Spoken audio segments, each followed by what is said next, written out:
की आपल्या देशात जवळजवळ 60% लोकही तरुण आहेत आणि तरुणाईचा मुद्दा मेन असतो की त्यांच्या हाताला काम हवं असतं आणि उत्पन्नाचं साधन हवं असतं, जे अनफॉर्च्युनेटली आपल्याकडे एवढ्या नोकऱ्या उपलब्ध नाही आहेत. पण स्टेट गव्हर्नमेंट आणि सेंट्रल गव्हर्नमेंटच्या खूप स्कीम्स आहेत ज्या लोकांपर्यंत पोचू शकत नाही आहेत आणि ज्याच्यामुळे तुम्ही उद्योग करू शकता स्वतः, तर ते पोचवण्याचं काम अनिल फोंडेकर करत आहेत आणि मला त्याचं खरंच कौतुक आहे. कारण ग्रॅज्युएट माझ्याकडे लिटरली दररोज मुलं येतात की जी ग्रॅज्युएट असतात, मास्टर्स केलेली असतात, पण त्यांना नोकऱ्या नसतात.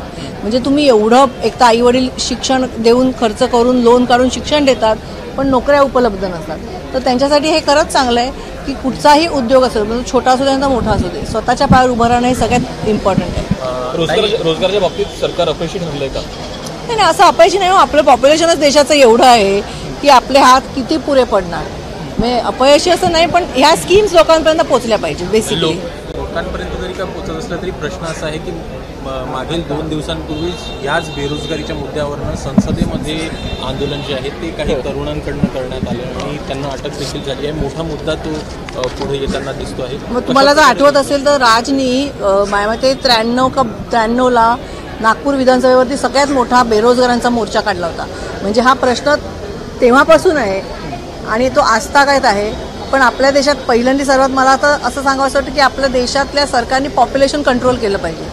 कारण 140 कोटीच्या जनतेला नोकरी मिळणं ही जगातली खूपच डिफिकल्ट गोष्ट आहे, इम्पॉसिबल म्हणाल तशी आहे.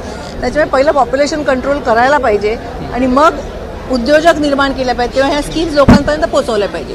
मनसे कुठपर्यंत घेऊन जाणार? म्हणजे आज सुरुवात झालेली हे राज्यातल्या मला असं वाटतं, मी तुम्हाला अभिमानाने सांगेन की मनसे हा एकमेव पक्ष असेल की ज्याच्यात ही सेल आहे. ही सेल, रोजगाराची सेल, ही मला वाटत नाही कुठच्या दुसऱ्या पक्षात आहे. आणि आमच्या पक्षात ह्या सेलमध्ये विविध लोक काम करतात. जसं हे काम करतात, तसंच आपले भैसने काम करतात. म्हणजे खूप लोक आपल्या पक्षात आहेत की जे ह्या सेलवरती काम करतात. मी आता त्यांना अगदी आत्ता सांगितलं लिस्टमध्ये, हे खरंच सुंदर आहे. हे तुम्ही फक्त मुंबईपुरतं मर्यादित न ठेवता पुणा म्हणजे महाराष्ट्रातल्या गावोगावी लोकांना, तिकडच्या मुलांना पण कळलं पाहिजे की या गव्हर्नमेंटच्या स्कीम्स आहेत आणि ह्याच्यावरती एवढी लोन्स तुम्हाला मिळू शकतात आणि तुमचा उद्योग काढू शकता. मी अगदी त्यांना आता लिफ्टमध्ये सांगितलं की तुम्ही अख्ख्या महाराष्ट्रात न्या. आदित्य ठाकरे यांच्या विरोधामध्ये SIP लावलेली आहे चौकशीची, कसं पाहता एकंदर? तुमचं घरचं पण आता आहे. मला असं वाटत नाही की आदित्य असं काही करेल, त्यामुळे चौकशा काही लावू शकतात. आम्ही पण ह्याच्यातनं खूप गेलोय.